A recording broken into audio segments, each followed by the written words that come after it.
মচমচে করে ভাজছি, দেখো সুন্দর করে মচমচে করে ভাজবো। ভেজে এক্ষুনি এটা হয়েই গেছে, আর একটুখানি বাকি আছে, মচমচে করে একটু ভেজে দিয়ে দেবো খেতে। তো বন্ধুরা হয়ে গেছে এটাকে আমি তুলে এখন প্লেটে দিলাম। এটা প্লেটে দিয়ে না আমি একটু কেটে দেবো খাবার সুবিধার জন্যে, তোমরাও এরকম করো। এই প্লেটে রাখলাম, রেখে আমি একটুখানি এটাকে, এই যে আমার পিৎজা কাটার আছে ওই দিয়ে একটু সুন্দর করে ধরে আমি একটুখানি কেটে দিই, যাতে ও খেতে সুবিধা হয়। একদম সেই ওর মতন হয়েছে, বলো নাম কি, একটু ছোট ছোট পিস করে দিই, পিৎজার মতনই হয়েছে দেখতে। দেখো পিৎজার মতনই কেটে দিচ্ছি আমি, যাতে তুলে খেতে যে কোনো মানুষের সুবিধা হয়।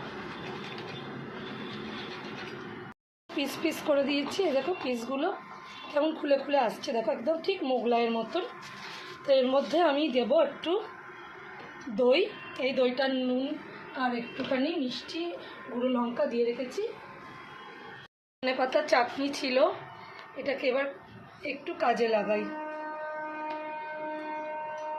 দিয়ে দিলাম সাইডে একটু পেঁয়াজ।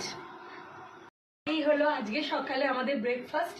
কেমন লাগলো একটু জানিও। এবার ওর বাবাকে গিয়ে দিই, দেখে বাবা কি বলে।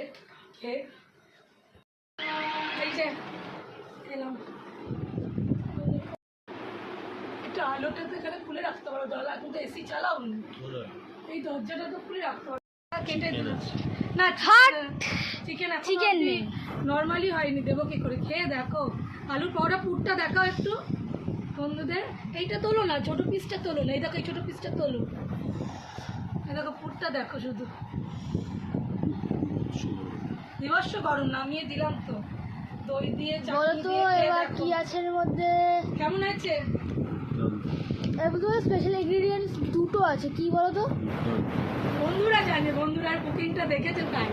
এখন তুমি খাও, খেয়ে বলো কেমন আছে। তাহলে তুমি খাও আর খেয়ে বলো, আর বন্ধুরা কেমন লাগলো বলো আমাদের এই ব্রেকফাস্ট তৈরি ভিডিও, এবং তার সাথে ওর বাবার রিভিউ। তোমরা দেখতে থাকো, আর আমি ওদেরটা বানাতে। বাবা বলো তো এর মধ্যে দুটো স্পেশাল ইনগ্রিডিয়েন্টস কি কি আছে। দুটো আছে, এটা তোমায় গেস করতে হবে, তুমি খাচ্ছ তোমায় গেস করতে হবে।